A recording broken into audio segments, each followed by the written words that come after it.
안녕하세요. 영화 재밌게 보셨죠? 네, 저는 오늘 이 굉장한 영화 헌트의 메가토크를 함께 진행할 배우 연구소 소장 백은하입니다. 반갑습니다.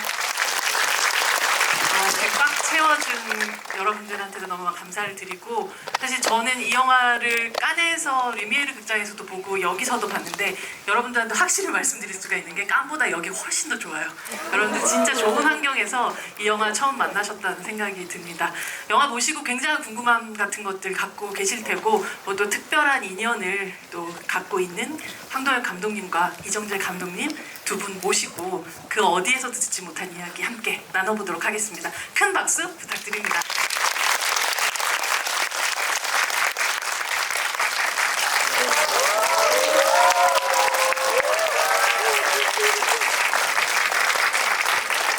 네, 저희 인사하고 자리에 앉을까요? 네, 차렷 인사 맞습니다.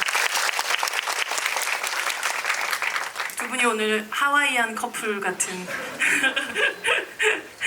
먼저 황도현 감독님 오랜만에 또 관객분들을 만나서 이렇게 이야기를 하는 시간 되게 오랜만일 것 같은데요.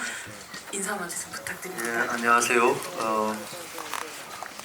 정재 배우님과 오징어 게임을 같이 했던 황동혁입니다. 반갑습니다. 네, 감독님. 네, 안녕하세요. 이정재입니다. 찾아와주셔서 진심으로 감사드립니다. 두 분이 함께한 뭐 여러분들 모두 다 잘 알고 계시는 오징어 게임이라는 작품이 앞으로는 사실 또 그 에미상에 벌써 또 14개 부분에 후보로 오른 쾌거를 기록하고 있는데요. 선생님, 그 어떻게 보면 오늘 이렇게 지원 사격을 위해서 이렇게 함께 해주시게 된 셈이잖아요. 어떻게 보면 이정재 감독님으로, 이정재 배우님에게서 또 약간 은혜를 또 갚는 그런 시간이 아닐까라는 생각인데, 어떻게 오늘도 함께하게 되셨는지 궁금합니다.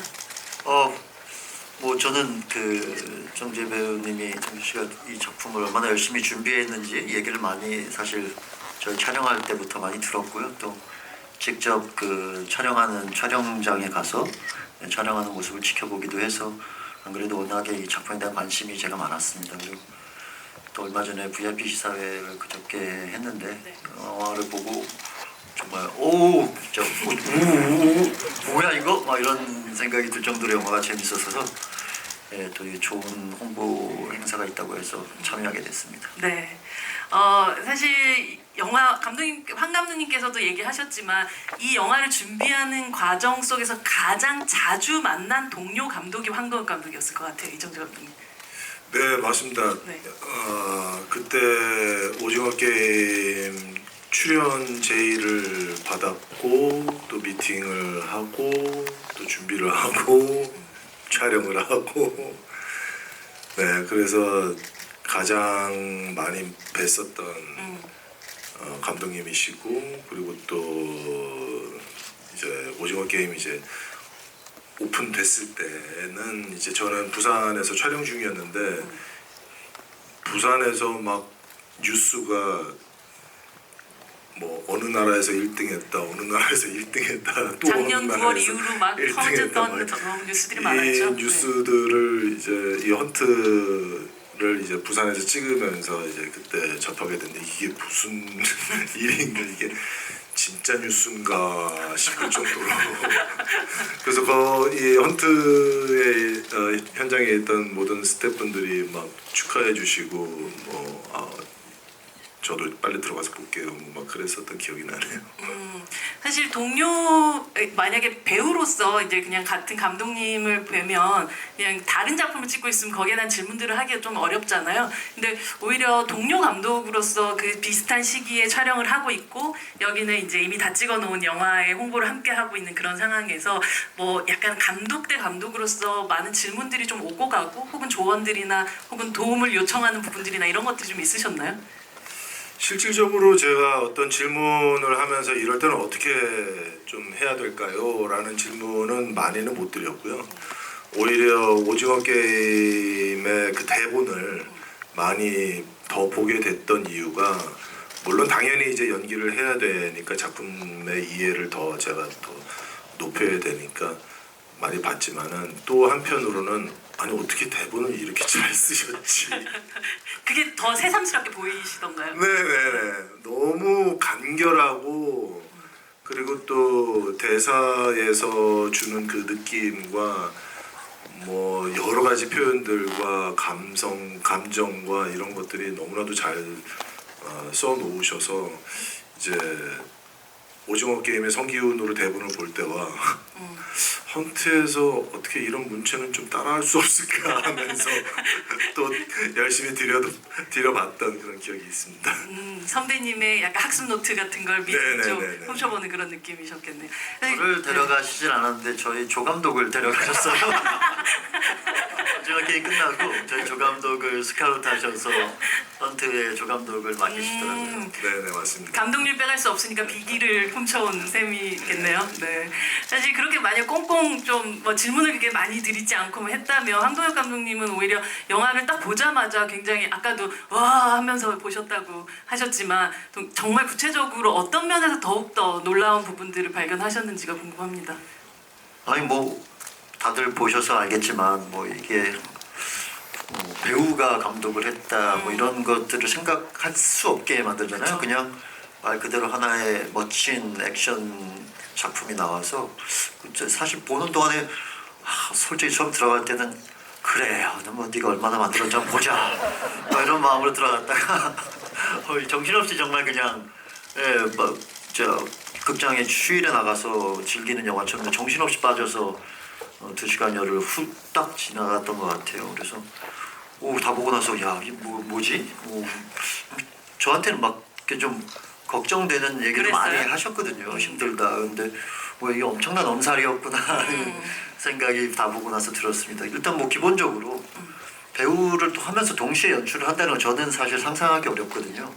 근데 그걸 이 양쪽을 다 뭐 배우로서도 작품에서 너무나 진짜 집중력 있고 멋진 모습을 보여주시고 또 감독으로서 전체 작품을 컨트롤하고 끌어가는 능력도 다 보여주셔서 사실 생각할 수 없는 약간 어나더 레벨의 모습을 이 작품으로 진짜 보여주신 것 같아요.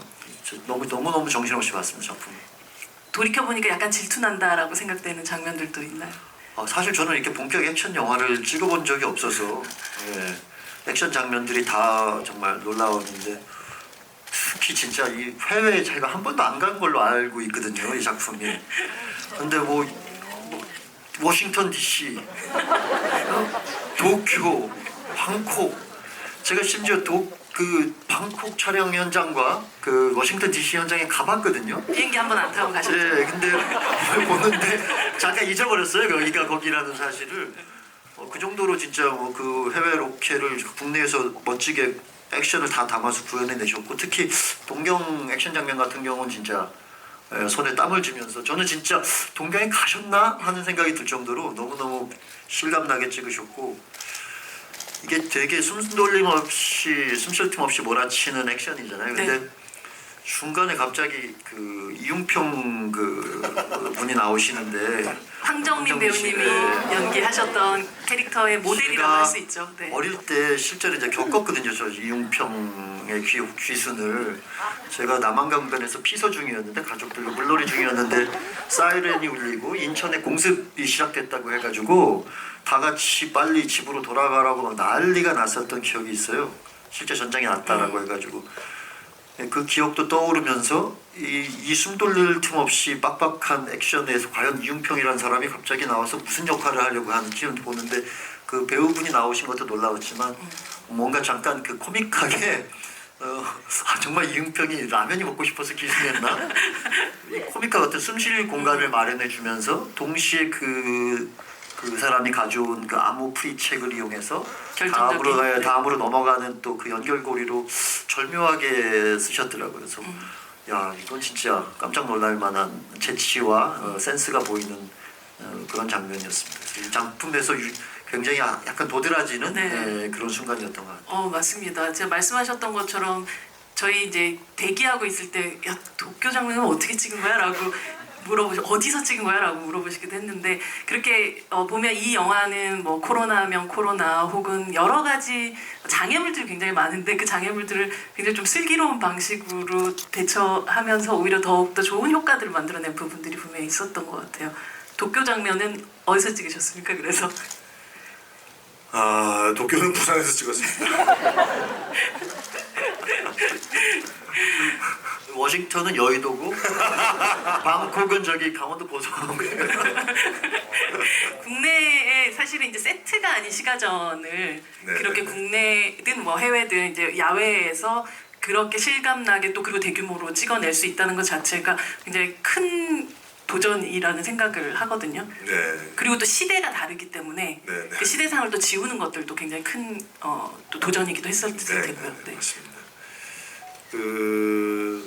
사실 그런데 저희가 촬영을 많이 이제 하다 보니까 이제 동경을 실제로 가서 찍을 수 있을까라는 생각을 하다 보면은 불가능일 거라고 이제 생각을 했고 또 그렇다고 그러면은 일본의 어떤 그런 모습을 또 그래도 잘 담기 위해서 동경이 아닌 일본의 다른 지역으로 가서 찍을 것까지도 생각을 했지만은 이 총격 액션을 찍는 것은 일본에서는 거의 불가능하지 않을까라는 생각을 하게 됐고요. 그리고 또 태국에서 폭파신도 역시 그 사원들이 근처에 많이 있다 보니까 그런 것이 좀 허가받기가 굉장히 어렵다는 거를 제가 다만하게에서 구화소설을 찍으면서 이제 많이 듣게 됐거든요. 그래서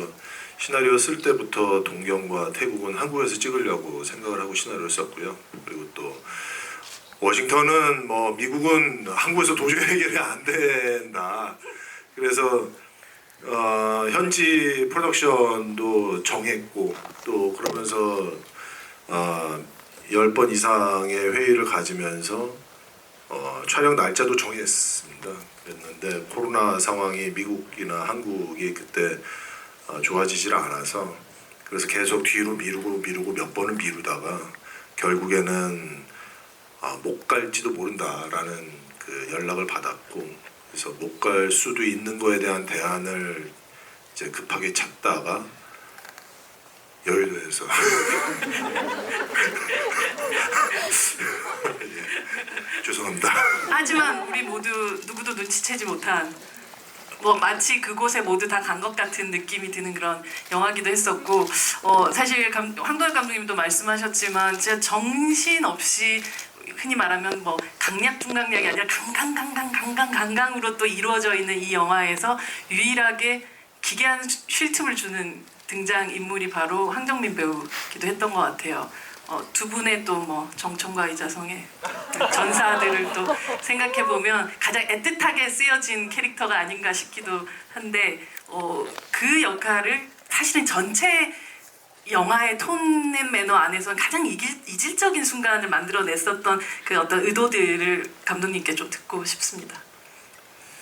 사실 누군가로 인해서 단서가 탁 풀리면서 전체 그 스파이를 잡을 수 있는 그런 그 모멘텀으로 이렇게 딱 바꾸는데 어떤 방법이 필요할까 또 어떤 인물이 필요할까로 고민하다가 이제 좀 다른 국면으로 이제 넘어가는 그 분기점이 조금 더 극명하게 보였으면 하는 그런 생각 때문에 새로운 인물이 이제 그런 역할을 해주면 좋겠다라고 생각했고 또 쓰다 보니까 이제 정민이 형이 이제 생각이 났죠. 그래서 정민이 형이 좀 해주셨으면 좋겠는데 이 부탁을 어떻게 해야 되나라고 생각을 하다가 이제 지금 저희랑 같이 함께 공동 제작을 맡아주신 사나이 픽처스 한재덕 대표님이 저하고는 이제 신세계를 같이 찍었기 때문에 황정민 선배하고는 또 공작도 찍고 뭐 많이 찍으셨거든요. 그래서 한재덕 대표님이 이제 전화로 쓱 컨디션 체크를 먼저 매니저를 통해서 지금 컨디션이 어떤가 먼저 파악을 하신 다음에 이제 정민 형한테 이제 말씀을 하셨더니 너무나도 뭐 흔쾌히 대본도 안 보시고 해주시겠다고 이제 말씀을 해주셔서 그렇다면 대본 수정을 조금 더 해야 되겠다. 이분이 들어온다면. 예. 그래서 조금 더 재미적인 어떤 그런 위트나 또 들었다 놨다 하는 어떤 그런 그 형만의 아주 특출난 그런 연기력을 조금 더 보여드린다면 관객분들이 훨씬 더 좋아하시지 않을까 싶어서 막 들었다 놨다 총도 뺏고 뭐 허허허허 하면서 막 웃으면서 책상도 다시 갖다 놓고 뭐 그런 장면으로 조금 더 수정을 해서 이제 드렸죠. 아니 황 감독님이 아까 전에 그 준비하시면서 그래서 라면 에피소드나 이런 거는 실화 같은 거에 좀 바탕이 된 건가라는 궁금함을 라면 이야기는 실제 이야기라고 들어서 이제 그 부분은 좀 더 사실은 써야 될지 말아야 될지 고민을 많이 했는데요. 그래도 쓰는 것이 조금 더 영화적인 어떤 그런 풍요로움에 좀 더 도움이 되지 않을까 싶어서 쓰게 됐습니다.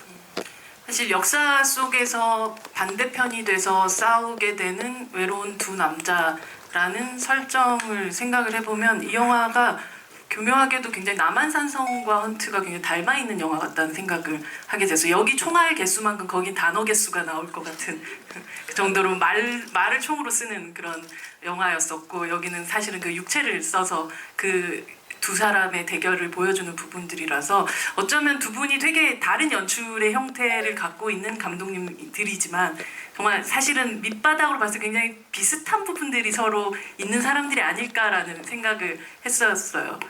MBTI나 뭐 이런 함께 굉장히 사실은 지난 2년 동안 너무 긴 시간 같이 했던 부분들이 많으셨던 그 동료라서 서로에게 있어서 가장 비슷하다고 생각한 점들이 어떤 건지가 좀 궁금하더라고요. 글쎄요, 저 MBTI를 안 해봐서. 네, 안 해보셨어요? 예, 그걸 자꾸 하라고들 하는데 제가 집중력이 떨어져서 막 20-30분 이상 뭘 잘 못해서 시도를 하다가 맨날 실패했는데 그냥 뭐라 그럴까요? 그럼 잘 맞는 뭔가 느낌이 있었어요 항상. 뭐 일단 그 제 작품을 좋아해 주시기도 하셨고 저희 촬영하면서 항상 현장에 또 세트장에 오시면 그 세트나 이런 것들을 또 너무 항상 마음에 들어 하셔서 뭔가 이 코드가 기본적으로 작품을 보는 눈이든 뭐 아니면 뭐 어떤 뭐 예술이나 시각적인 어떤 부분에 대한 어떤 감각이든 그런 것들이 굉장히 잘 맞는구나 하는 생각을 그 작품을 찍을 때부터 계속 하고 있었고요.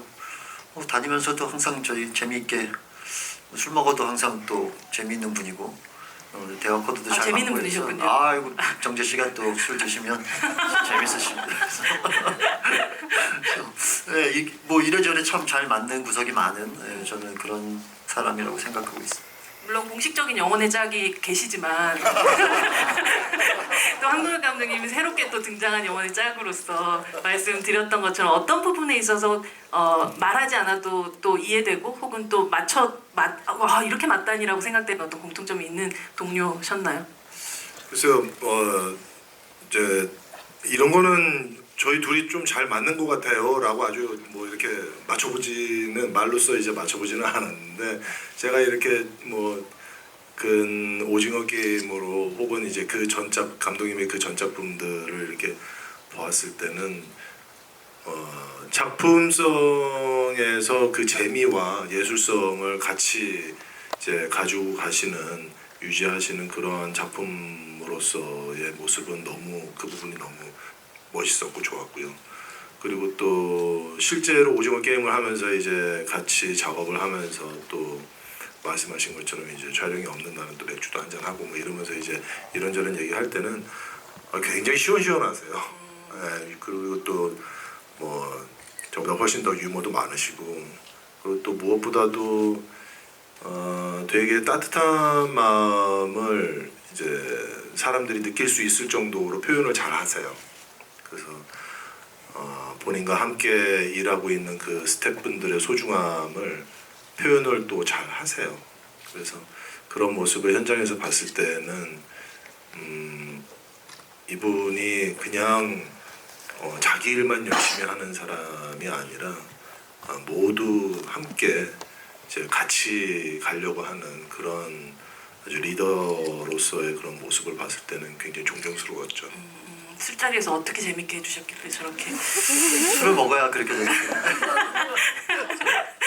궁금하네요. 여러분들 뭐 못 보시겠지만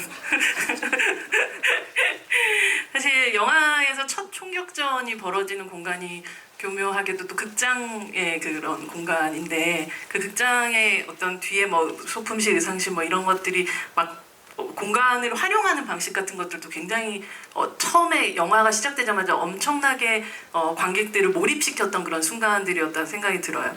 사실 무대 위에서 카메라 앞에서의 활동을 주로 해오셨던 이 배우가 사실 그 뒤를 들어가서 거기서부터 영화를 시작한다는 것 자체가 굉장히 상징적이었었다는 생각이 들어요. 그래서 정말 그 뒤에서 정우성 배우가 어쩌면 피나 닦으세요라고 얘기하던 그 순간이 그래도 나를 결국은 그 위험에서 구해주는 것도 동료이기도 한 이 모든 것들이 사실은 아, 이 사람이 이 영화를 그냥 하나하나의 그냥 대사나 혹은 상황들을 허투루 쓰거나 혹은 그냥 영화를 위해서만 쓰지는 않았구나. 자신을 많이 담았구나라는 생각이 들었어요. 영화 굉장히 오랜 시간 동안 시나리오를 쓰셨다고 들었었고 그 시간 동안에 자신에 대한 반영이 굉장히 많이 좀 들어가 있는 작품이 아니었을까 싶기도 하거든요. 네, 맞습니다.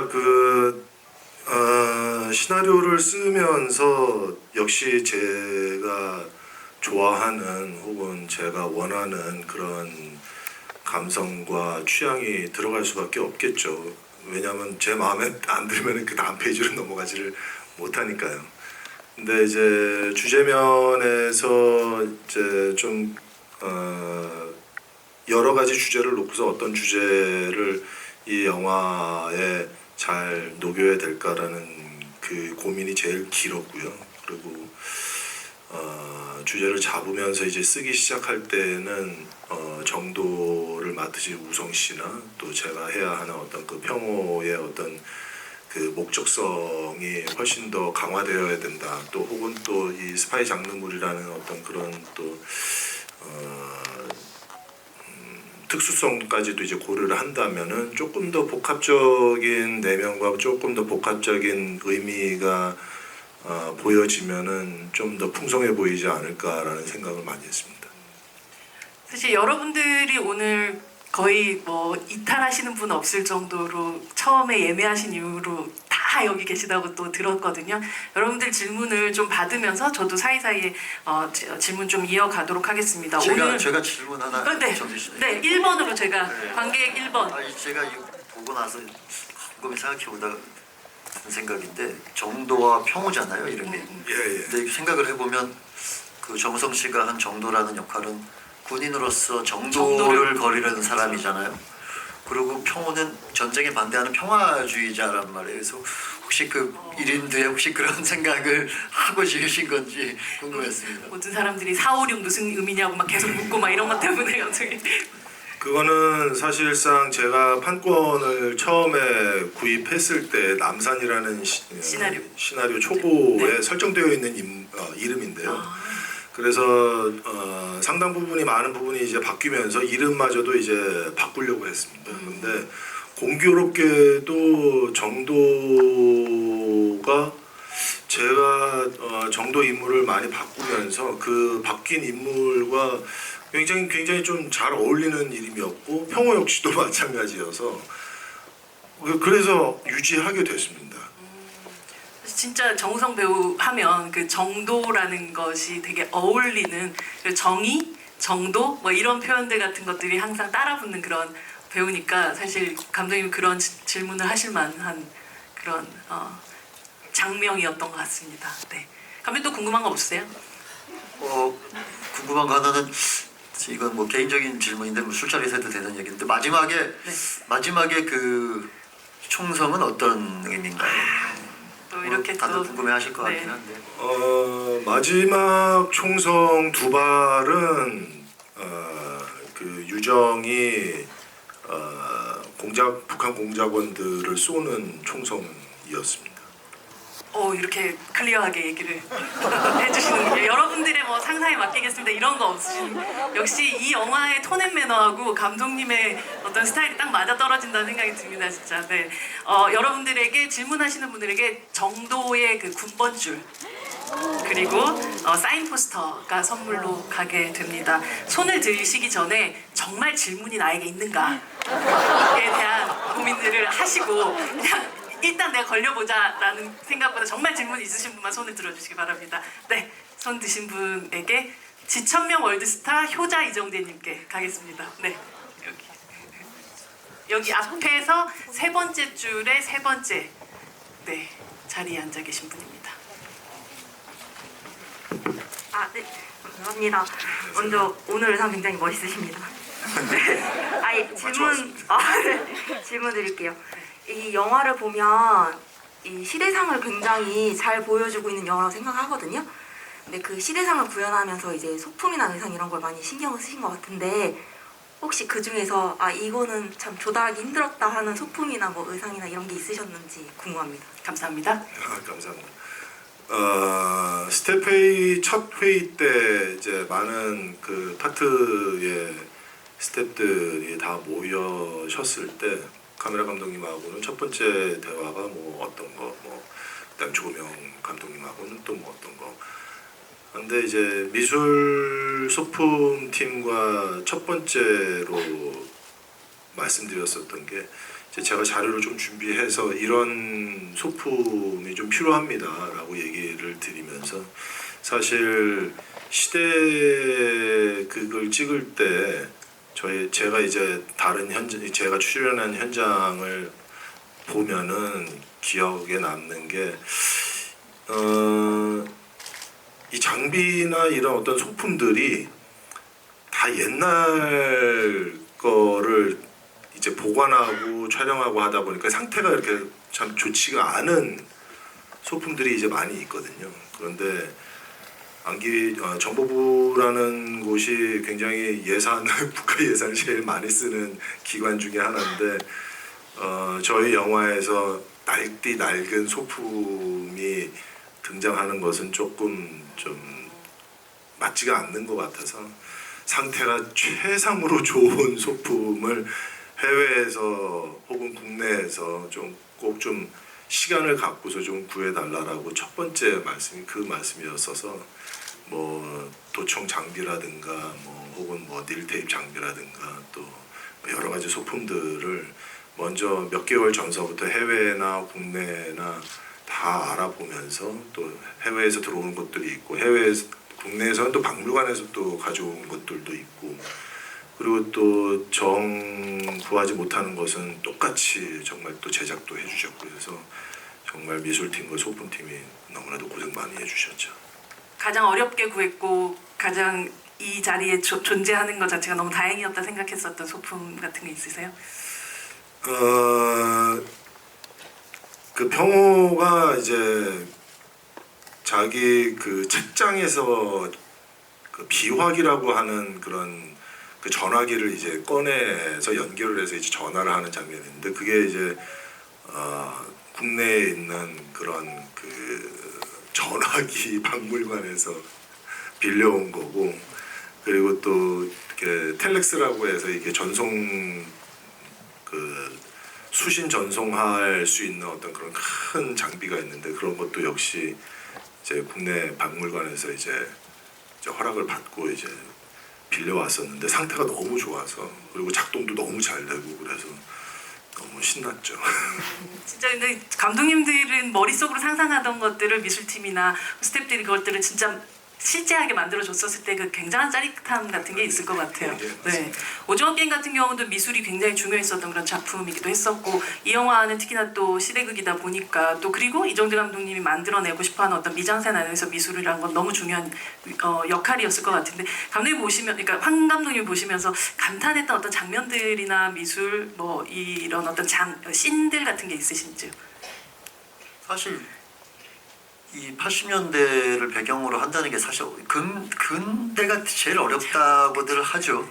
왜 아예 저기 조선시대로 가버리면 남한산성 괜찮은 뭐 그것도 어려우셨잖아요. 참 어렵긴 했는데 어차피 포기하고 다 만들어야 되거든요, 거의. 그러니까 좀 아예 그런 식으로 접근하는데 이건 이제 구해야 되는 것과 만들어야 되는 것들이 막 혼재하고 있고 우리의 기억에 있는 것들이 있다 보니까 더 사실적이어야 하는 것들이 있어서 아마 굉장히 힘드셨을 것 같은데 아니 이게 뭐 액션 영화이기 때문에 아무래도 이렇게 빨리 움직여서 배경 같은 것들이 인지가 안 될 때가 많은데 보통 액션 영화들이 네. 이 작품은 계속해서 나오는 그 디테일들이 아까 말씀하신 그 전화기도 제가 기억이 나시죠? 네, 기억이 날 정도로 깜짝 뭐 저런 전화기를 어디서 갑자기 꺼내서 귀에 대고 막 이렇게 막 하시는데 와 저런 디테일은 어디서 진짜 저는 그런 전화기가 있는 상상도 못했는데 너무 그 리얼하게 보이는 거예요 그 장면에서 그걸 쓰는 그러니까 그것이 뭐 어떻게 보이는 문제가 아니라 아 저런 전화기를 정말 이 상황에선 현실감 같은 평호가 것도 썼을 것 있고. 같은 네네네. 그런 어떤 스토리나 이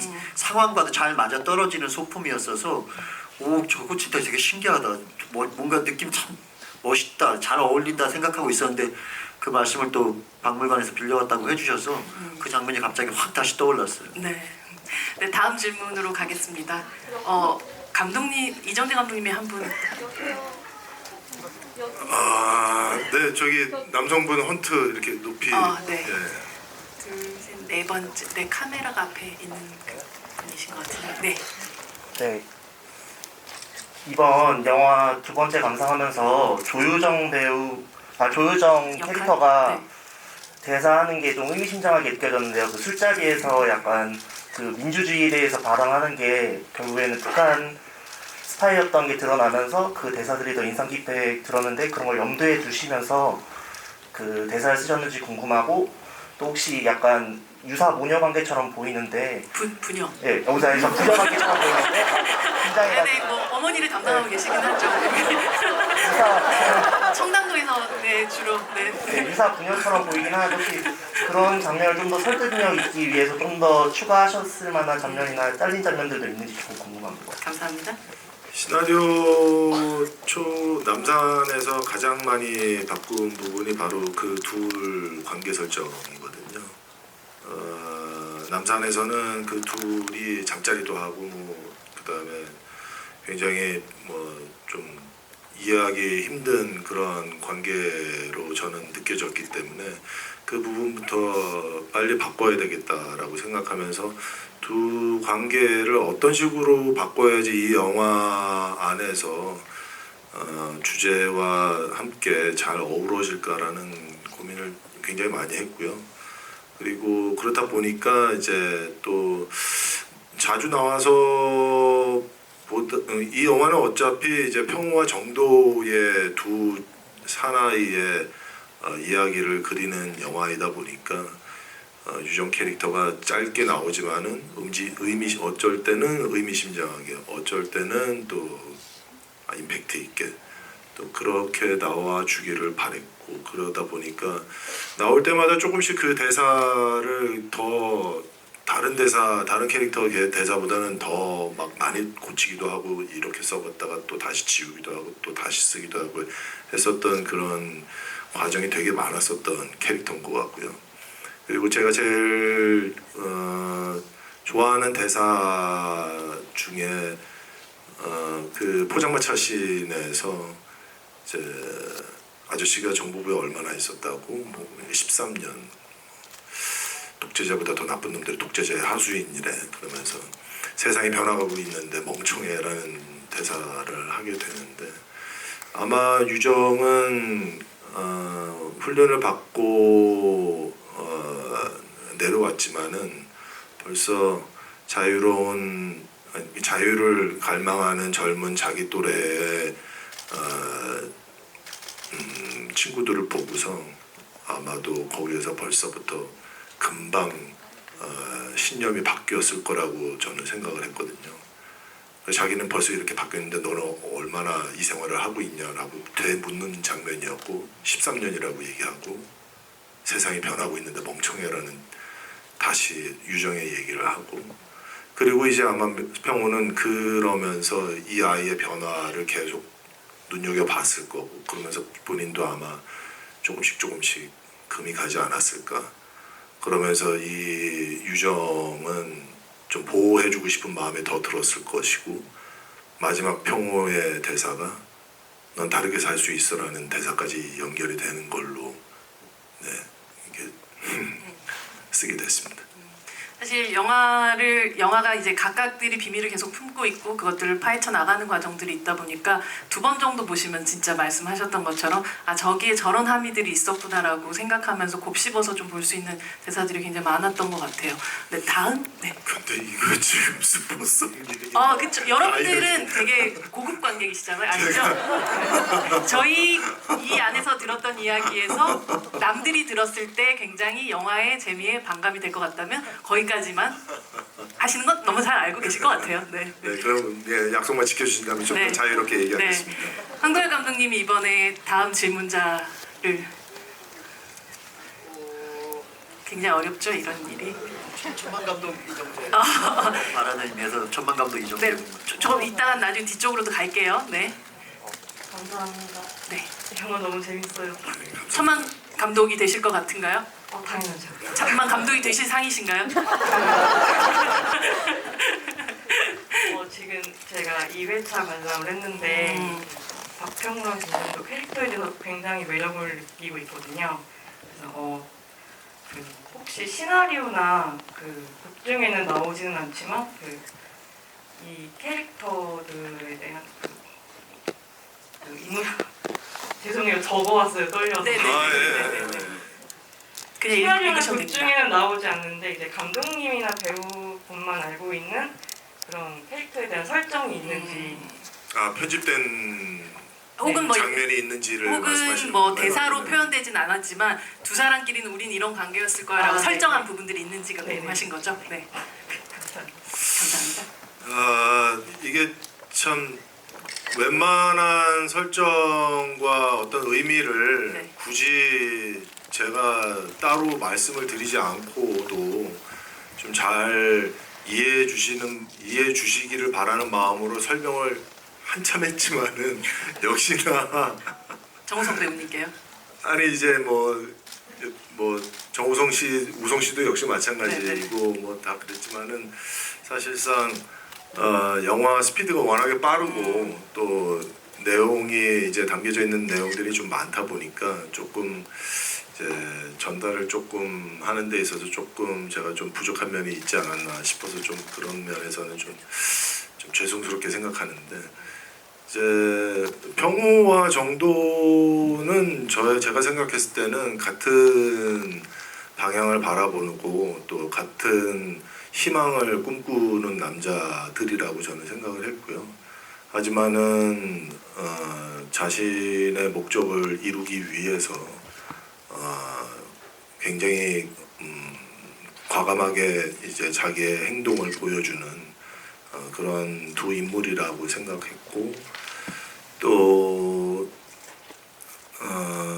초반에 아주 격렬하게 부딪히는 장면서부터 시작을 해서 그리고 이제 조직 내 스파이를 잡는 데 있어서 서로를 지목하면서 또 더 격렬하게 이제 부딪히는 걸로 이제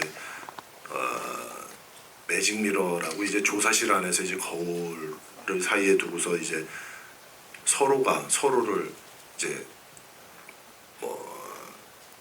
공격한 말로써 이제 공격하는 그런 장면이 있는데 하지만은 상대방을 보고서 이제 너가 굉장히 의심스럽고 너가 반드시 스파이다라고 얘기를 하지만 그 거울에 비친 모습은 자기 본인의 모습이고 정도 또한 그렇지만은 또 조사실 안에 있는 평호도 이제 너가 지금 목성사라는 곳 때문에 지금 나를 공격하느냐라고 얘기를 하지만은 그 거울에 비친 모습은 또 평호 자신의 모습이거든요.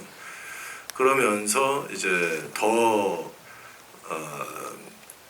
대립각이 더 이제 폭발을 하는 그 지점에서는 저 도저히 참지 못하고 둘은 이제 주먹 싸움을 이제 주먹 다짐을 하면서 같이 뒹구는데 이제 계단에서. 한 몸이 돼서 뒹굴거든요. 그래서 아주 에로틱한 장면이죠. 예, 맞습니다. 예. 많이 소문 좀 내주십시오.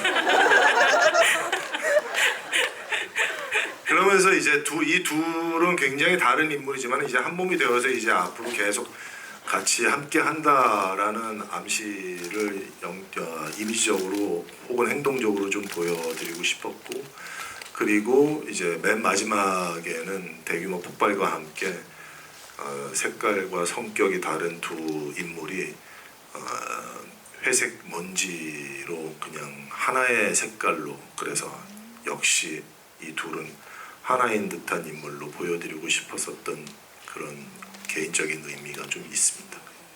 네, 한 감독님, 사실 두 인물이 아주 팽팽하게 대결할 때는 그것의 균형감을 잡는 게 너무 어려운 일이잖아요. 제가 예전에 남한산성의 신분석을 한번 하면서 보니까 이제 두 사람이 이병헌 배우랑 김은석 배우가 이제 이야기를 나누는 장면에서 거의 단어수와 분수조차도 다 계산하듯이 딱 맞춰 떨어져 있더라고요. 그런 면에서 이 영화에서 그 균형감을 만들어내는 이정재 감독님의 연출을 또 어떻게 보셨는지가 궁금합니다. 사실 센 배우들을 네. 흔히 말하는 원탑을 하시는 분들을 영화에 동시에 캐스팅하려면 그렇죠. 그 균형 감각은 어쩔 수 없이 필수적인 요소입니다. 되게 예민하시거든요. 본인이 예민하면서도 또 예민해줘야 되는 그런 상황이 이중고를 겪으셨겠네요. 이 감독님이 이번에 감독을 하시면서 그걸 제대로 한번 느껴보시지 않았을까. 목이 타시나 본데요 지금. 네. 그래서 정말 본능적으로 그걸 좀 맞춰가게 되어 있을 수밖에 없더라고요. 왜냐하면 읽는 사람들은 되게 민감하게 느끼기 때문에. 근데 보면서 어쨌든 이 작품이 그게 제일 그 지점에서 이 놀라운 지점이, 보통의 이제 작품들이 이런 스파이물은 보통 우리가 예상하는 건 범인은 하나잖아요. 그쵸. 결국 독림은 하나인데 이 작품에서 독림이라는 인물이 물론 평호이긴 하지만 전두환을 또 죽이려는 동시에 이 정도도 똑같은 목적을 가지고 있는 인물 나중에 이제 어느 클라이막스 지점쯤에서 드러내게 되는데, 거기까지 가는 과정이 계속해서 추리를 하게 되고 나중에는 거의 정도로 몰아간 듯 하다가 마지막에 순식간에 뒤바뀌어서 동시에 그 지점부터는 이 둘이 하나의 목표를 어떻게 이룰 것인가라는 지점으로 또 갈리는 그런 부분들이 생기는데, 그것까지 균형 감각이 정말 기가 막히게 잘 맞아 떨어져 있었고, 그걸 둘이 안 다음부터도 다시 또 기가 막히게 맞아 들어가는데, 그 장면이 좀 인상적이었어요. 어떻게 그걸 서로가 같은 목표를 가지고 가야 될 그 어떤 합의에 도달하는 순간이 있잖아요. 이제 그 장면이 평호가 같은 북에서 온 공작원들한테 고문을 당하고 위협을 당하고 할 때 정도가 갑자기 기습을 하면서 태우려다 만 쪽지 하나를 마저 태워주는 그 정보를 감춰주는 장면이 있는데, 그걸 보통 말이나 이런 것들로 되게 표현하기가 쉬운데 대사 한마디 없이 행동 하나로 둘이 여기서 한 배를 타는 모습을 그 장면을 표현해 줬을 때 거기서 연출을 좀 할 줄 아시는구나 하는 생각이 그 장면에서 제일 많이 들었습니다. 근데 사실은 기훈이 같은 경우도 새벽에 하나 살리겠다고 다 포기할 수 있는 인간이라는 게 시리즈 속에서도 굉장히 중요한 장면이기도 하고 중요한 대사였다고 기억이 나는데, 말씀하셨던 것처럼 그 순간에 아주 이기적인 선택들을 하지 않는 그 부분이 영화 다른 작품이긴 하지만 굉장히 상통하는 어떤 이정재 배우의 어떤 아이덴티티 같은 느낌이 좀 들기도 했던 것 같아요. 말씀하셨던 것처럼 사실은 이 두 배우에 대한 균형감도 유지해야 되지만 본인이 사실 그 사람이잖아요. 감독이자 이게 배우라는 게 단순히 컷하고 나가지고 어떻게 또 와서 큐하고 나서 어떻게 연기하나, 이게 어려운 걸 수도 있겠지만 실제 나를 객관적으로 본다는 게 굉장히 쉽지 않은 일일 텐데 그 어려운 걸 어떻게? 저도 사실은 제가 경험을 해보지 않고 있었을 때는 그게 가능한가? 너무 어려운 일 아닌가? 너무 쑥스러운 일 아닌가? 이런 생각을 많이 했었고요. 근데 또 막상 또 해보니까 자기 자신의 연기를 보고서 오케이를 하는 것은 본인이 하는 거기는 하지만은, 그래도 또 많은 스태프분들이 또 봐주시고 계시니까 이제 연기를 하고 모니터 쪽으로 이제 걸어가면서 스태프분들을 이렇게 보면은 벌써 다 압니다.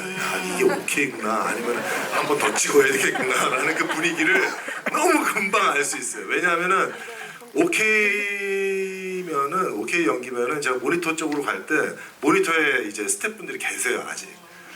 그러고서 이제 같이 모니터 보고 이렇게 표정 보면 오케이인가요? 오케이인가요? 그렇게 해서 오케이가 되는데, 제가 이제 모니터 쪽으로 걸어가는데 이제 슬금슬금 한 명씩 이제 다른 데로 이제 가시면은 아 이거 뭔가 잘못됐구나 그러면서 이제 다시 체크를 해서 이제 다시 테이크를 이제 가게 되는 게 언뜻 때 이제 가장 재밌었던 어떤 그런 풍경이었고요.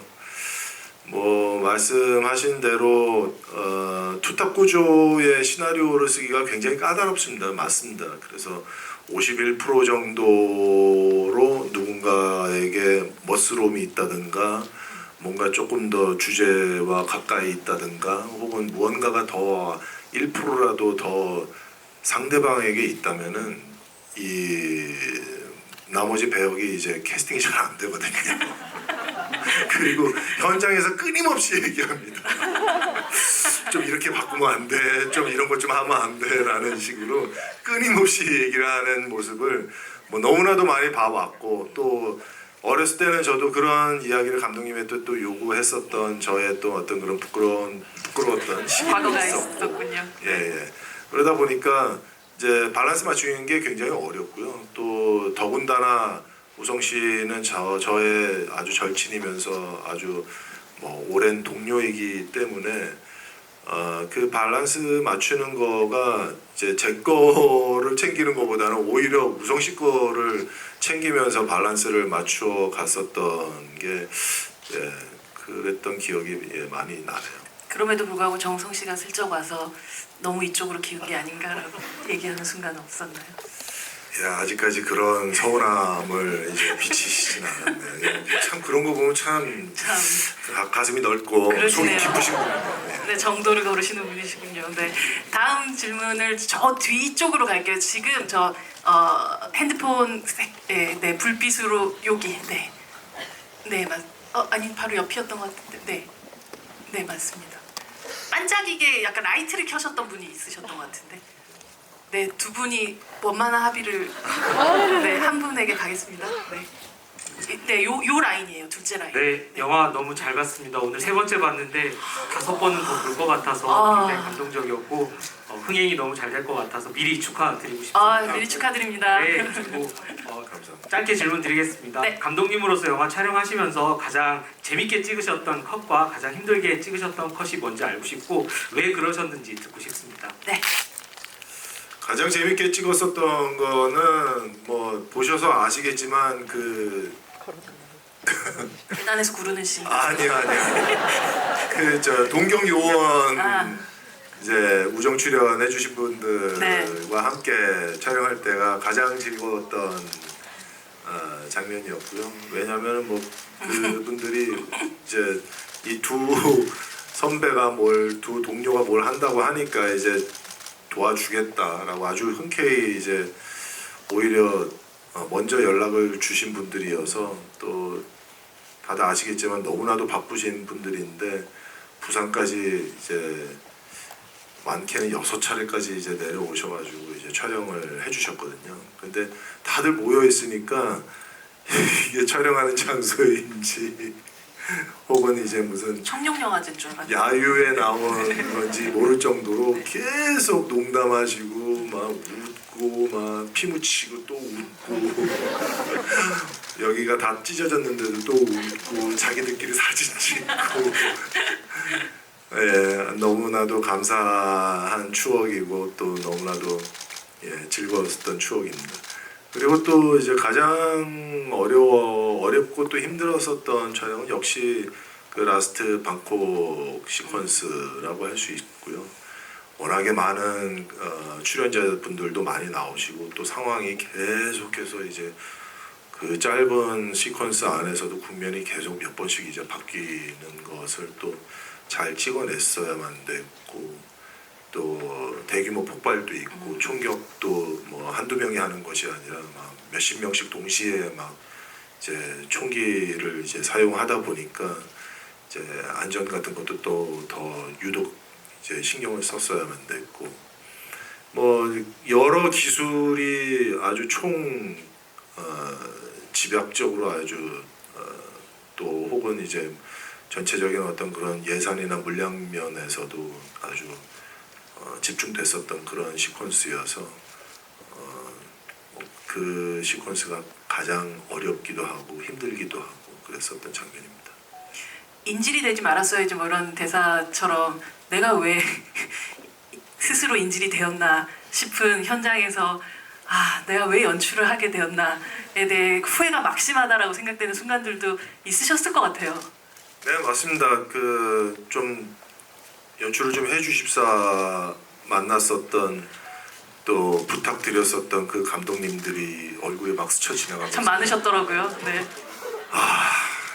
그 양반들 중에 한 명이라도 좀 해주셨으면 내가 이 고생은 안 하는 건데라는 생각이 막 수만 번도 더 들었죠. 예. 사실 마이파더 같은 경우는 감독님 첫 번째 작품이셨잖아요, 황 감독님의. 그러니까 사실 첫 영화를 찍는다는 거는 아직까지 경험하지 못했던 것들을 매번 새롭게 경험해야 되는 일이셨을 거예요. 그러니까 그 시기가 또 좀 떠오르기도 하셨지 않았을까 싶기도 하거든요. 뭐 저는 어쨌든 감독을 하려고 계속 준비를 해왔던 사람이고 또 하지만 현장 경험 같은 경우는 거의 한국에서 없었던 사람이고 그래서 그렇죠. 더 떨리고 힘들었던 것 같아요. 첫 작품이.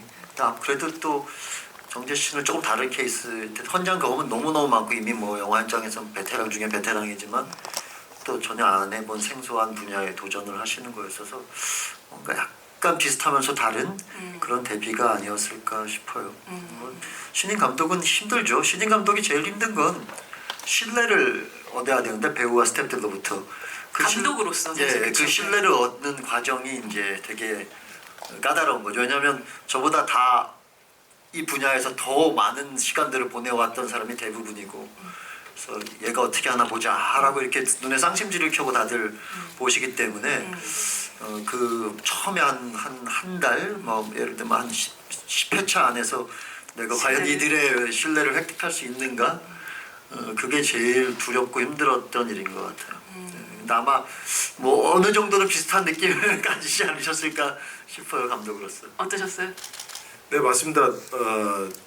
되게 핸디캡 중에 하나가 연기자가 연출을 한다는 것에 대해서 이제 아주 좋은 사례가 뭐 많지가 않아서 네.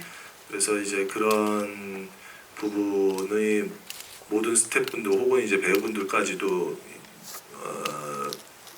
이정재가 연출하는 것이 굉장히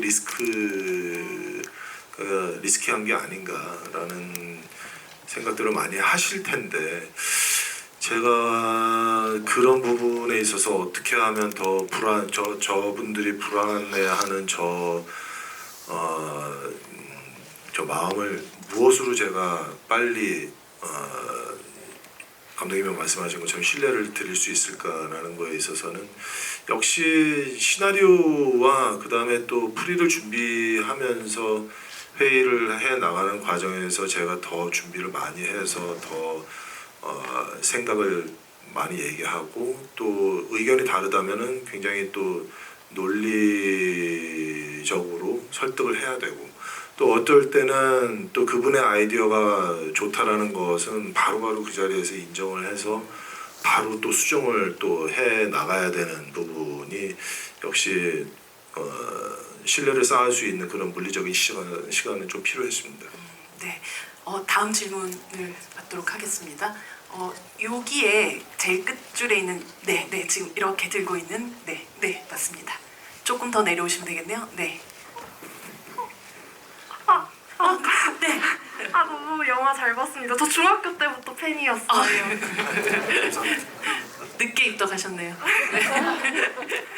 저 영화 마지막 끝장면에서 태국에서 이제 그 김 부장님께서 가고 싶은 어디든 일이 끝나면 보내주겠다고 하셨는데 그게 혹시 정착지가 정해진 건지 아니면 본인이 죽을 걸 알고 있었는지 아니면 정작 북한이든 어디든 가보겠다고 생각을 안 해본 건지 궁금합니다. 예. 그게 정도 입장에서는 네가 나를 도와줘서 작전을 잘 성공만 해준다면 내가 너 살려줄게 라는 뜻이라고 생각했고요. 그리고 평호가 거기에서 과연 어떤 생각을 했을까는 조금 저도 좀 여러 가지 복합적인 생각이 좀 들지 않았나라는 생각이 들지만은 바로 뒤에서 저격병이 어느 위치에 있다라는 것을 알게 되다 보니까 훨씬 더 평호 입장에서는 지금의 상황이 훨씬 더 복잡해졌을 거라고 생각하고요. 만약에 내가 정도를 도와서 진짜 정도가 원하는 방향으로 목표가 이루어진다면은 이거 뭐 정우성이 한 말이니까 약속은 지켜주겠지라는 생각도 좀 하게 되면서 야, 나 그러면 저 유럽 어딘가로 좀 잘 좀 보내주면 안 되겠냐. 정도가 아니라 정우성이라는 야, 내가 너 도와줬잖아. 그러니까 나도 좀 좋은 데로 좀 보내줘.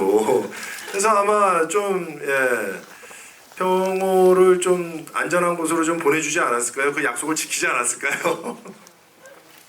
네, 거의 아마 마지막 질문이 될 것 같은데요. 황도익 감독님이 한 분을 마지막 질문자를.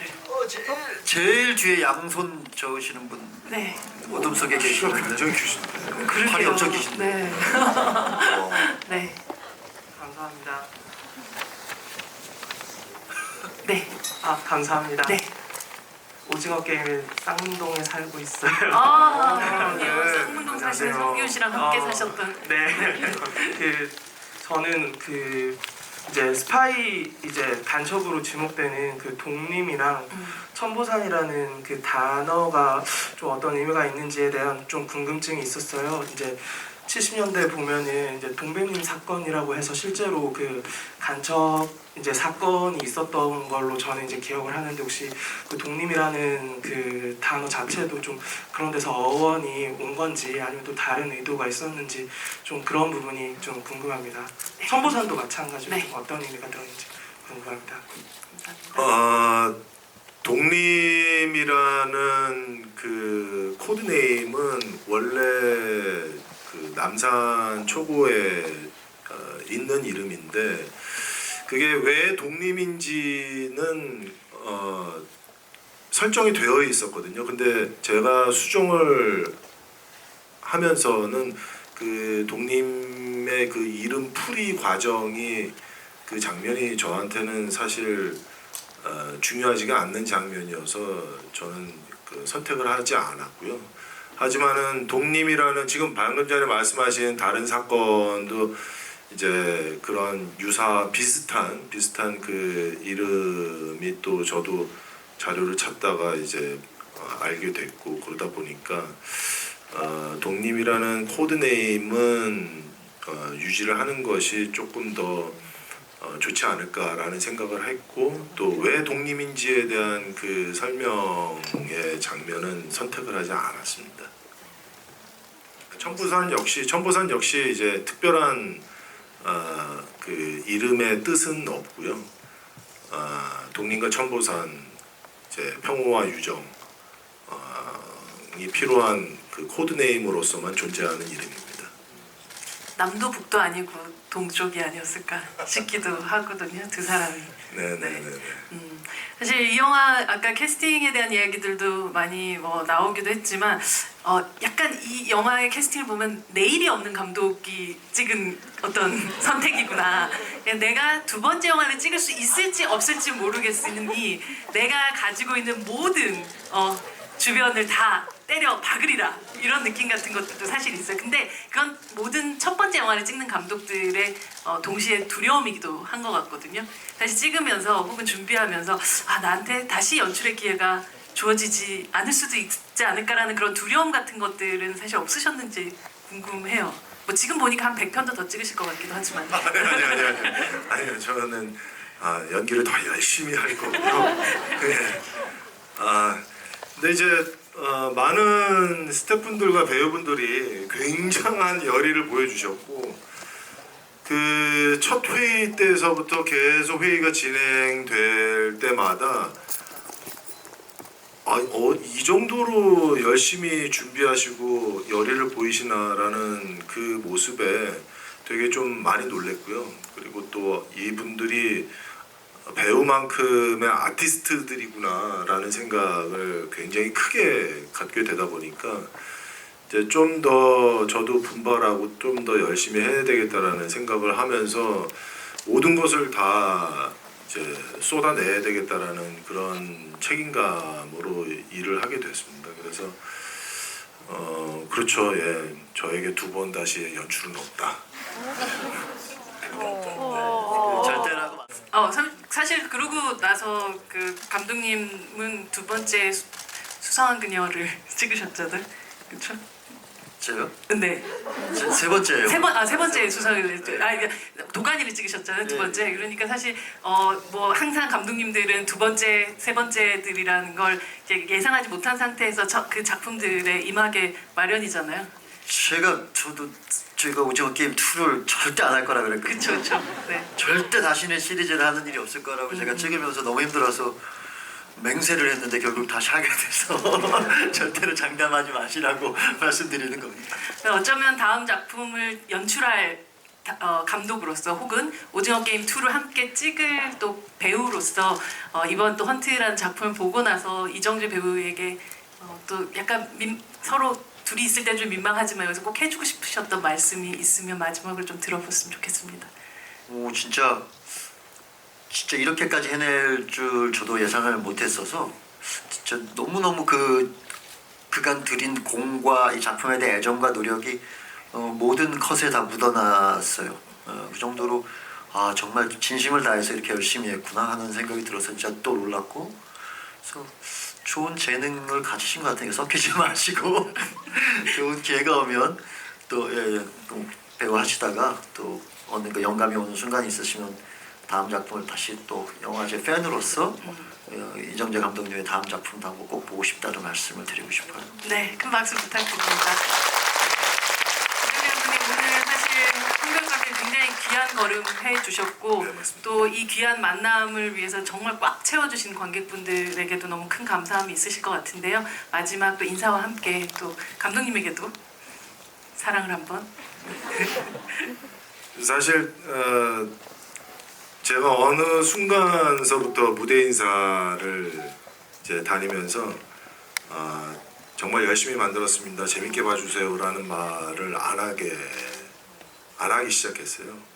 열심히 만드는 건 당연한 거고 또 열심히 만드는 것 때문에 재밌게 봐달라는 말이 어느 순간서부터 이렇게 목에서 이렇게 탁 걸리면서 나오지를 않더라고요. 이게 너무 형식적인 말 아닌가라고 생각이 들기도 하고 뭐 좀 더 진실된 이야기를 좀 더 했으면 좋겠다라는 생각으로 되면서 또 좀 다르게 이제 얘기를 이제 하기 시작했는데, 얼마 전에 이제 그 시사회 때 제가 진짜 열심히 만들었습니다. 재밌게 봐주세요. 그게 툭 튀어나오더라고요. 그건 정말 여기서부터 이제 올라온 거죠? 뭐 정말 많은 분들이 수고와 노력과 또 열의를 또 여기 이 영화에다가 다 쏟아 부으신 거를 제 눈으로 또 제 몸으로 다 느끼면서 봤기 때문에 제가 대신해서 말씀드리겠습니다. 진짜 정성을 담아서 찍었고 만들었고 부디 재밌게 봐주셨기를 바랍니다. 감사합니다. 그리고 오늘 황도현 감독님 지금 열심히 오징어 게임 쓰고 계신데. 집중해서 쓰시고 계셔야 하는 그 귀한 시간을 제가 뺏어서 이렇게 부탁을 드려서 나오시게 됐는데 너무 감사드리고 부디 재밌는 시나리오 기대하겠습니다. 최선을 다하고 있습니다. 너무 두 분의 또 다음 작품이 기대가 되고 또 사실은 이 헌트라는 작품을 또 보신 이후에 아마 또 황도현 감독님이 그리는 성규는 조금씩 또 톤이 또 달라지지 않을까라는 생각도 좀 들기도 해요. 예, 약간 그런 면이 좀 있는 것 같습니다. 시즌 2에서 보여준 성기훈의 모습이 이 작품에도 좀 있는 것 같아서 많이 또 첨조가 될 것 같아요. 네, 기대해 주시면 감사할 것 같습니다. 사실 헌트는 배우 출신치고 혹은 아니면 신인 감독임에도 불구하고 잘 만든 영화라는 생각보다 정말 베테랑 배우 출신답게 노련하고 또 신인 감독답게 과감하고 그리고 야심찬 그리고 기대 이상으로 사실 엄청난 작품이 탄생했다는 생각을 합니다. 여러분들 뭐 이번 3번 보신 분들도 계시고 앞으로 8번, 뭐 10번 더 보실 분들도 계시겠지만 오늘 말씀드렸던 대로 다른 분들의 관람에는 조금 피해가 안 될 정도의 선에서 그러나 이 작품을 이 야심찬 작품을 많이 또 즐길 수 있도록 또 많은 SNS니 뭐 이런 여러 군데서 또 이야기들 다양한 이야기들이 나올 수 있는 단초들을 많이 만들어 주셨으면 좋겠다는 생각이 듭니다. 오늘 함께 해주신 관객 여러분 너무너무 감사드리고요. 황도혁 감독님 그리고 이정재 감독님에게도 큰 박수 같이 치면서 인사드립니다.